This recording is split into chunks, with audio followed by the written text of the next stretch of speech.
Eric, ça y est, le 45e festival va s'ouvrir. On est au moment du lancement dans la galerie Jaurès. Ouf!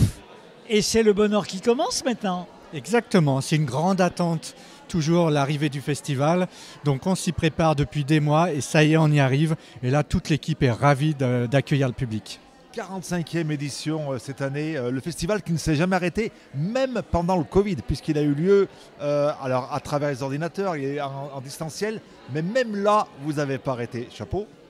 Oui, on tenait absolument à être présent. Alors il s'est arrêté juste une fois parce qu'on a été obligé de l'annuler 15 jours avant. 15 jours avant. Mais dès l'année suivante, on s'est dit il faut quand même proposer quelque chose au public. Et donc on leur a proposé une version en ligne et le public a répondu présent. Et ça aussi c'est un vraiment bon signe d'attachement du public. Comment est né ce festival ? Il est né avec une bande de copains en fait, une bande de copains voyageurs. C'est toujours une bande de copains d'ailleurs. C'est ça, les copains sont toujours là. Alors le groupe a grandi, mais au départ c'est vraiment la passion du voyage, l'envie d'échanger leurs expériences de voyage autour de diapos au début. Et puis maintenant on est au film, au numérique et avec plus de 20 000 visiteurs alors qu'ils étaient je crois une quinzaine il y a 45 ans. Alors, vous dites avec fierté que c'est un des 3 plus importants festivals de films de voyage en France. Là aussi, les Stéphanois parfois ne se rendent pas bien compte de la chance qu'ils ont. C'est impressionnant. Et les visiteurs, les invités vous le confirment, la qualité du festival. Oui, c'est ça. C'est que le public, non seulement nous le confirme, on a eu plein de messages, des témoignages vraiment qui nous font chaud au cœur à chaque fois du public. Et les réalisateurs, les photographes qui viennent signalent toujours la qualité de l'accueil, la qualité également de l'infrastructure et la qualité de la projection de leurs films. Parce que c'est important aussi pour eux, bien sûr, que leurs films soient vus dans les meilleures conditions. Et c'est le cas au centre de congrès. Alors, le public qui vient de Saint-Étienne et des environs, mais aussi partout en France, parce que la promotion, c'est une promotion nationale maintenant. Oui, on élargit de plus en plus notre public. Alors effectivement, l'essentiel reste sur la région Rhône-Alpes, on va dire, mais on a maintenant des adeptes qui sont au-delà de cette région-là. Et on a même eu, au moment des films en ligne, du public qui venait des 4 coins du monde. Alors cette année, une nouveauté, un tram. Génial. Ah oui, on est vraiment content. Un tram qui circule dans Saint-Étienne depuis le 1er mars, aux couleurs du festival, et un tram qui va circuler tout au long de l'année, et pas seulement au moment du festival, mais tout au long de l'année.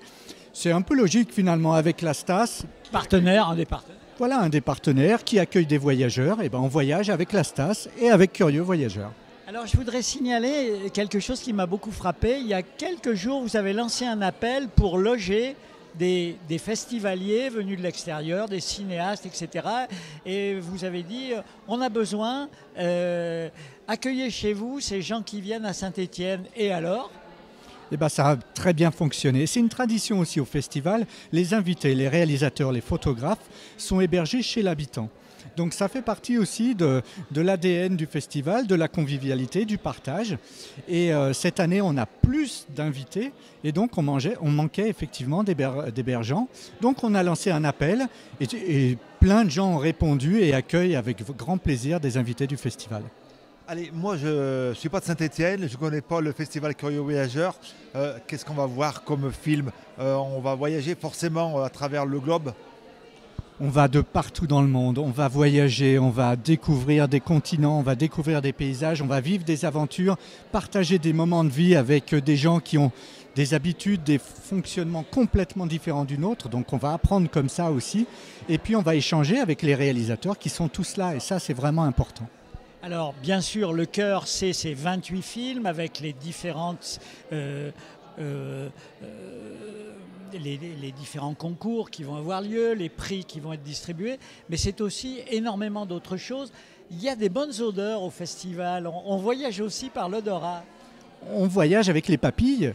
Et oui, il y aura de la restauration réunionnaise, la restauration libanaise, parce que le voyage ne s'arrête pas simplement au déplacement, ça passe aussi effectivement par ce qu'on mange. Et puis un village. Oui, un village avec beaucoup d'exposants, plus de 50 exposants, beaucoup d'ONG, parce que pour nous c'est important aussi de mettre en valeur l'action des ONG qui agissent partout dans le monde. Donc des exposants, des créateurs d'art aussi. On a un fabricant de cycles qui sera là. Donc beaucoup de choses à découvrir sur ce village. C'est vendredi, samedi, dimanche, c'est le 15, 16 et 17 mars, c'est cela? Exactement. Et un nouveau lieu de projection cette année, ce qui vous a permis d'augmenter le nombre de films et puis d'offrir des conditions de projection vraiment super. Oui, un 4e lieu qui est l'auditorium de l'EM Lyon, qui est juste à côté du centre de congrès. Donc on reste dans une unité de lieu, c'est important pour nous pour garder le festival, l'esprit festival. Et effectivement, ça nous permet de proposer davantage de séances et dans d'excellentes conditions parce que l'auditorium de l'EM Lyon est magnifique. Vous avez forcément un coup de cœur parmi ces films. Vous avez vu tous ces films? Bien sûr. Bien sûr. Vous en avez reçu une centaine, je crois. Un petit peu plus de 100. Alors on n'est pas autant qu'avant la période Covid. En 2019, on en avait reçu 250. Et on les avait forcément tous vus. Donc oui, j'ai vu les 28 films et beaucoup plus. Voilà.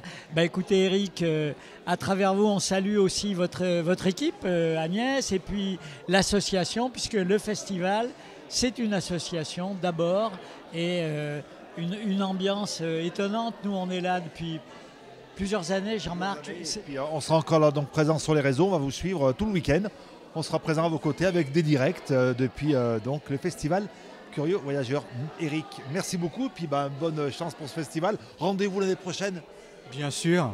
Les dates sont déjà prises et inscrivez-vous, il y a encore de la place pour certaines séances, mais allez vite parce que déjà au début du festival, il y a beaucoup de billets qui ont été vendus.